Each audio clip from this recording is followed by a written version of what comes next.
تو آپ صلی اللہ علیہ وسلم نے مردوں کی تعریف کی کہ جو نوبل ہیں، جو اچھے ہیں، وہ کبھی نہیں ماریں گے.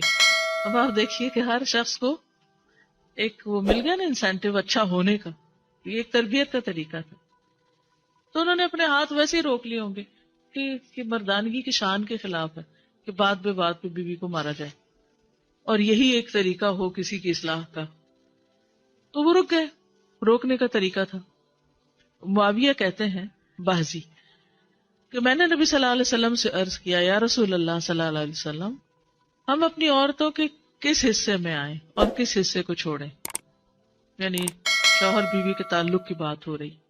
یہ بھی ایک بہت آج کے دور کا، ہر دور کا مسئلہ ہے، لیکن آج کے دور میں اور بھی گمبھیر ہوتا چلا جا رہا ہے بہت سی چیزوں سے ایکسپوز ہونے کی وجہ سے. تو کیا جائز حد ہے اور کیا نہیں ہے؟ فزیکل ریلیشن شپ کے لیے کس حصے کو استعمال کیا جا سکتا ہے، کس کو نہیں، یہ سوال تھا. تو اس پر آپ صلی اللہ علیہ وسلم نے فرمایا، تمہاری بیوی تمہارا کھیت ہے، تم اپنے کھیت میں جہاں سے چاہو آؤ. جہاں سے چاہو آؤ کا مطلب کیا ہے کہ جہاں سے کلٹیویشن ہو سکتی، یعنی کہ کھیت کے تعلق سے کیا بتایا، نساؤکم حرث لکم فأتوا حرثکم انا شئتم. انا شئتم کا مطلب، انا جو ہے ظرف زمان و مکان دونوں کے لیے آتا ہے کہ جانے کا کوئی خاص وقت مقرر نہیں کہ یہ دن ہے یا رات ہے، ایسی کوئی پابندی شریعت نے نہیں رکھی. اور اسی طرح جب کھیت کہہ کے بیوی کو بتایا گیا تو اس میں اس کی، یعنی کہ اس کی قدر و قیمت اور اس کی حفاظت اور اس کی سرسبزی اور خوشحالی اور وہ ساری چیزیں اپنی جگہ ہیں. پلس یہ بہت ہی حکمت کی بات ہے کہ کھیت میں کچھ اگ جب ہی سکتا ہے جب اس میں بیج ڈالا جائے. تو اب شوہر بیوی کے ساتھ کیسا تعلق قائم کرے کہ اولاد پیدا ہو سکے؟ وہ اورل سیکس سے تو نہیں ہو سکتا، وہ اینل سیکس سے بھی نہیں ہو سکتا. obviously انڈرسٹوڈ ہے کہ انا کا مطلب یہاں کیا ہے، ٹھیک ہے نا. یعنی یہ وہ باتیں کہ جن کو بہت لفظوں کو کھول کھول کے نہیں بولا جا سکتا، لیکن اٹس انڈرسٹوڈ. تو آپ نے کہا جہاں سے چاہو، یعنی کوئی رکاوٹ نہیں، ممانعت نہیں. اس کا یہ مطلب نہیں کہ ناجائز حدود پھلانگ کے کہو کہ اس کی بھی ممانعت نہیں. البتہ جب تم کھاؤ تو اسے کھلاؤ، یعنی کہ شوہر خود آؤٹنگ ڈائننگ کے لیے چلا جائے اور بیوی کو کہے کہ بس گھر میں ہی پکا لو اپنے لیے اور کھا لو، خود صرف دوستوں کے ساتھ رہے. دس از ناٹ رائٹ. بیوی کو بھی لے کے جائے اور ساس بھی بہو کو جانے دے. جب تم کھاؤ تو اسے بھی کھلاؤ، جب پہنو تو اسے بھی پہناؤ. کا مطلب یہ ہے کہ عید آئی ہے، اپنے لیے سوٹ لے رہے ہو تو بیوی کو بھی کچھ لے کے دو. یہ ہے ایکویلٹی ایک طرح سے. اس کے چہرے پہ نہ مارو، اسے گالیاں مت دو، ابیوز نہیں کر سکتے. اور اسے قطع تعلقی اگر کرو، یعنی ویسے تو نہ کرو لیکن اگر کرو تو گھر کی حد تک رکھو. کک آؤٹ نہیں کرو، اس کو گھر سے باہر نہیں پھینکو، گھر سے نہیں نکالو. کیونکہ بعض شوہر کہتے ہیں نا، فون پہ کہہ دیتے ہیں گھر چلی جاؤ ماں باپ کے، میں تب گھر میں داخل ہوں گا، آؤں گا ہی نہیں. یہ غلط ہے، ایسے نہیں کرنا چاہیے.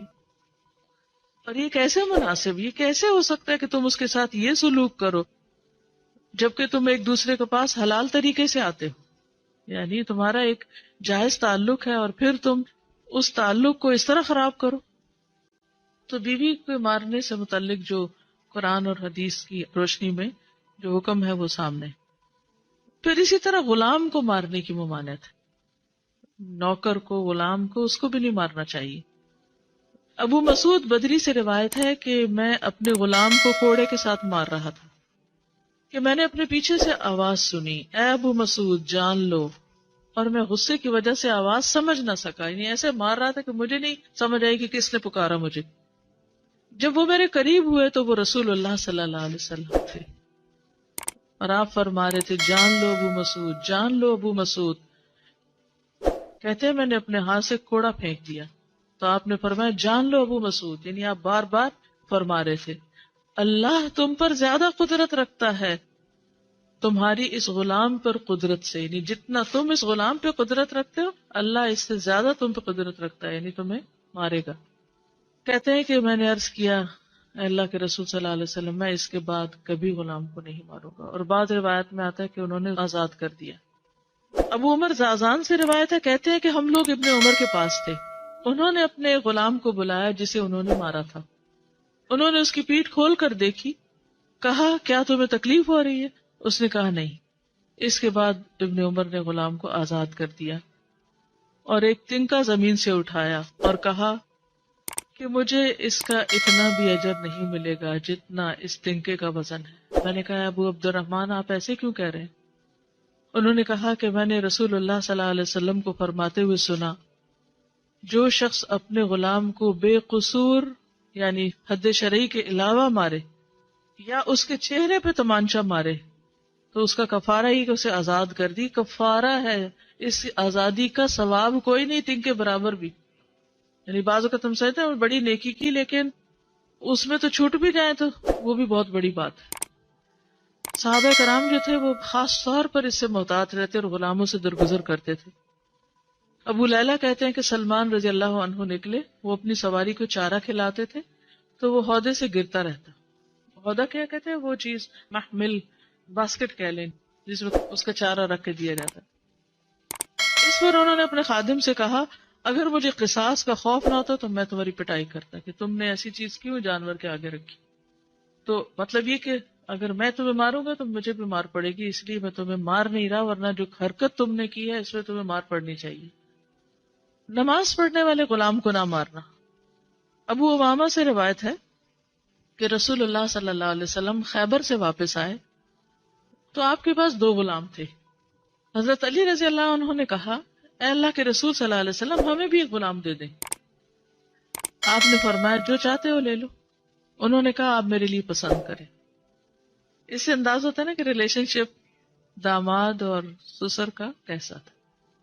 آپ صلی اللہ علیہ وسلم نے فرمایا یہ لے لو، اس کو مارنا نہیں، کیونکہ میں نے خیبر سے واپس آتے ہوئے اسے نماز پڑھتے دیکھا ہے اور مجھے نمازیوں کو مارنے سے منع کیا گیا ہے۔ آپ صلی اللہ علیہ وسلم نے دوسرا غلام ابو ذر کو دے دیا اور اس کے ساتھ خیر و بھلائی اور حسن سلوک کرنے کا حکم دیا۔ پھر ایک دن پوچھا ابو ذر میں نے جو تمہیں غلام دیا تھا اس کا کیا حال ہے؟